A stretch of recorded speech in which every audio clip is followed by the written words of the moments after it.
अद्वैत दर्शन के अनुसार सृष्टि निर्माण अलग है और साकार भगवान के निर्माण प्रक्रिया प्राणों में अलग है, तो कौन सही है?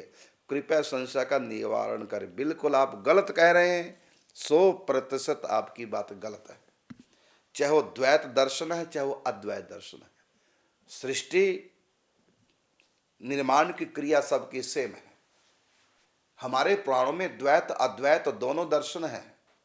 आपने कैसे मान लिया कि लगता कि आप वेद को अद्वैत दर्शन कह रहे हैं और पुराणों को द्वैत दर्शन मान रहे हैं, कि वेद में अलग लिखा हुआ है और पुराणों में अलग है। आप ढंग से पढ़िए, वेद और पुराण दोनों एक ही बात सृष्टि के बारे में कह रहे हैं। अब चतुर्श्लोकी भागवत जी पढ़िए। भगवान नारायण ने ब्रह्मा जी को चतुर्श्लोकी भागवत में सृष्टि प्रकरण दिया है। भागवत तो पुराण है ना। और आप पुरुष सूक्त के 16 मंत्र पढ़ लीजिए जो वैदिक हैं। तो वैदिक मंत्रों में 16 मंत्रों में जो सृष्टि प्रकरण दिया गया है वही ज्यों का त्यों 4 श्लोकों में भागवत जी में दिया है। अहमेव स्वमेवाग्र।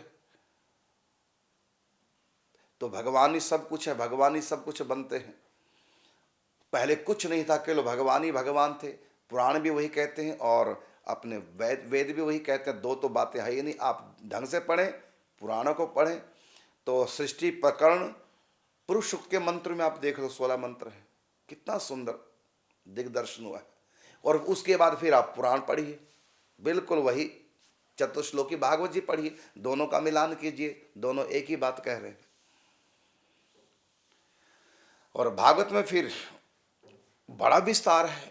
वेद में तो इतना विस्तार नहीं, पुरुष सूक्त के मंत्रों में तो इतना लंबा विस्तार नहीं। वहां तो सूत्रात्मक विवेचन किया गया है, लेकिन उसका विस्तार फिर पुराणों में हुआ है। वहां तो एक एक चीज बताई गई है।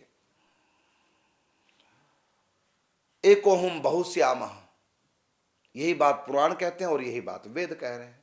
द्वैत दर्शन भी यही कहता है, अद्वैत दर्शन भी यही कहता है, दोनों सेम कहते हैं। क्योंकि सत्य हम किसी भी एंगल से देखें, सत्य सत्य है।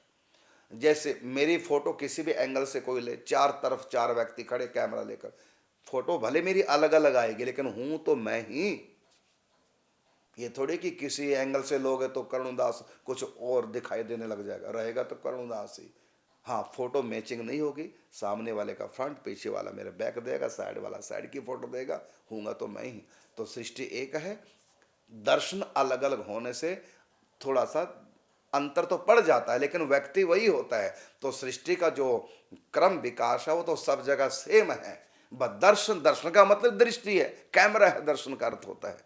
तो अलग अलग दर्शन है। जैसे अद्वैत दर्शन में माया को, संसार को क्या माना कि है ही नहीं, ये केवल स्वप्न की तरह मिथ्या है। और द्वैत दर्शन में क्या माना, नहीं नहीं ये मिथ्या नहीं, ये मेरे प्रभु का रूप है, मेरे प्रभु है सृष्टि के रूप में। ये इसको कहते हैं दर्शन। दर्शन का मतलब दृष्टि, किस एंगल से तुम संसार को देखते हैं। अभी हमारे पास प्रश्न आया था कि संसार अच्छा नहीं लगता, तो मैंने द्वैत और अद्वैत दोनों बातों से उसको उत्तर दिया। द्वैत दर्शन से मैंने उत्तर दिया, नहीं सब भगवान का रूप है, सबकी सेवा कीजिए, ये मैंने कहा। अभी थोड़ी देर पहले प्रश्न आया था कि मेरा संसार अच्छा नहीं लगता, तो मैंने यही उत्तर दिया था। तो द्वैत दर्शन की दृष्टि से संसार भगवत रूप है, सबकी सेवा कीजिए भगवान का रूप मान करके, ये द्वैत दर्शन है। और अद्वैत दर्शन की दृष्टि से ये सृष्टि क्या है, कहते हैं ही नहीं, मिथ्या है, कल्पना है, केवल मन का भ्रम है। तो दोनों बातें। लेकिन सृष्टि का विस्तार जो है, तो आप ब्रह्मवैवर्त पुराण पढ़िए, भागवत जी पढ़िए। हाँ, इतना तो है पुराणों में कि सृष्टि एक बार सृजन नहीं हुआ, सृष्टि का अनंत बार सृजन हो चुका, अनंत बार होता रहेगा। न अंतो न च आदिर न संप्रतिष्ठा, सृष्टि का आदि और अंत नहीं है। ये अनेक बार इसमें प्रलय आ चुका है, अनेक बार दोबारा से सृष्टि रची गई है। तो हर बार जब भी सृष्टि रची जाती है उसमें अंतर पड़ता है। कभी शिव के द्वारा सृष्टि की रचना होती है, कभी दुर्गा जी के द्वारा सृष्टि की रचना होती है, कभी श्री कृष्ण के द्वारा सृष्टि की रचना होती है, तो कभी सूर्य के द्वारा, कभी गणेश जी के द्वारा सृष्टि की रचना होती है। क्योंकि एक बार सृष्टि नहीं रची गई, अनेकों बार प्रलय में सृष्टि समाप्त हो जाती है, फिर दोबारा से सृष्टि की रचना होती है। तो ये सृष्टि क्रम विकास इस प्रकार से इसको कल्प भी कहते हैं और महाकल्प भी कहते हैं। तो ये अंतर अवश्य आता है, लेकिन ये अंतर भी सत्य है, चाहे हम द्वैत की दृष्टि से देखें चाहे अद्वैत दर्शन से देखें।